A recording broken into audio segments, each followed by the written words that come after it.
किस तरह हम किसी बाबा के जाल में फंस करके अपना आत्मसम्मान ही नहीं, अपना सब कुछ लुटा बैठते हैं। एक रूप महास्वरूप, मैं आप सबको मोक्ष की राह पर लेके जाऊंगा।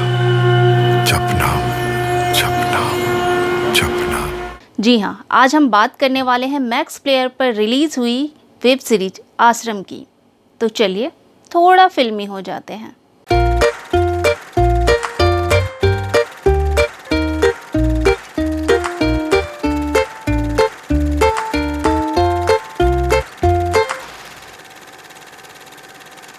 कहानी शुरू होती है दलित परिवार की पम्मी की कुश्ती मैच से, जहां पे पूर्व मुख्यमंत्री भी आए हुए हैं, लेकिन पम्मी के साथ हो रही नाइंसाफ़ी को वो नज़रअंदाज कर जाते हैं क्योंकि उन्हें अपना वोट चाहिए होता है और मैच उच्च जाति की लड़की के फेवर में जाता है।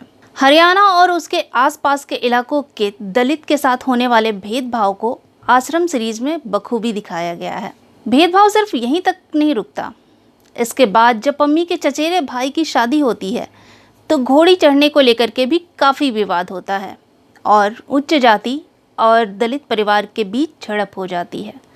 फिर पम्मी के भाई घायल हो जाते हैं और उसे हॉस्पिटल में एडमिट करवाया जाता है। इसके बाद पम्मी एक लोकल रिपोर्टर की मदद से पुलिस स्टेशन पहुंचती है और हत्या के प्रयास का मुकदमा दर्ज कराती है।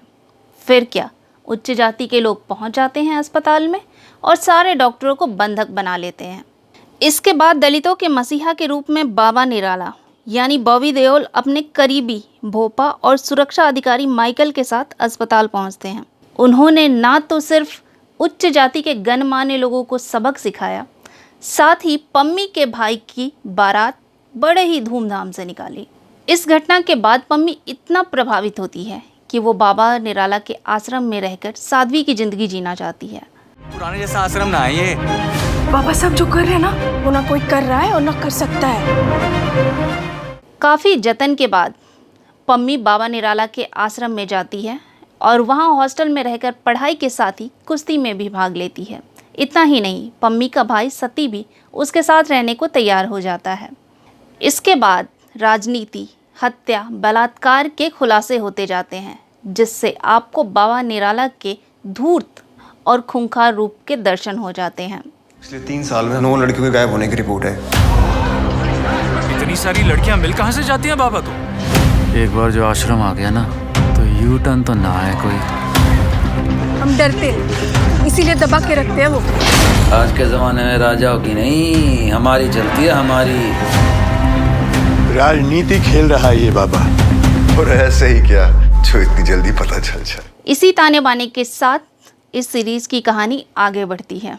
इस कहानी को बलात्कार और हत्या समेत कई अन्य जघन्य अपराधों के दोषी हरियाणा के ढोंगी बाबा गुरमीत राम रहीम की जिंदगी से प्रेरित कहानी को इस तरह बुना गया है कि आप 45 से 50 मिनट के एपिसोड में ऐसे उलझते जाते हैं कि पता ही नहीं चलता कब समय गुजर गया। 9 एपिसोड के इस सीरीज में आप महसूस करते हैं कि आस्था के नाम पर लोगों की भावनाओं और इज्जत से खेलने वाले बाबा निराला ने किस तरह पाप की दुनिया खड़ी की और एक राज्य की राजनीति के साथ ही सत्तासीन और सत्ता से बाहर के नेताओं को अपनी उंगलियों पे नचाया है। भ्रष्टाचार तो हुआ ही है, साथ में हत्या भी हुई है।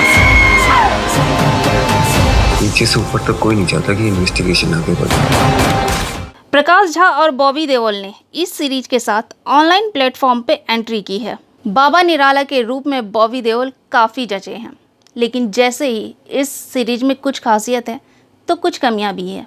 पहली कि इतने इंटरेस्टिंग मुद्दे को इतना लंबा खींचा गया है कि आप कुछ टाइम के बाद बोर होने लगते हैं। दूसरी, पूरी सीरीज देखने के बाद भी अंत में आपको क्लाइमेक्स नहीं, दूसरी सीरीज का प्रोमो देखने को मिलता है जो काफ़ी खटकता है और आपका सारा मज़ा किरकिरा कर देता है। तो इसलिए इस सीरीज़ को हमारी तरफ से मिलते हैं 5 में से 3 स्टार। आपको ये वेब सीरीज कैसी लगी हमें ज़रूर से बताइएगा। अगर आपको हमारा ये वीडियो पसंद आया हो तो लाइक और दोस्तों के साथ शेयर ज़रूर करें। अगर आपने अभी तक हमारा चैनल सब्सक्राइब नहीं किया है तो अभी जाके करें।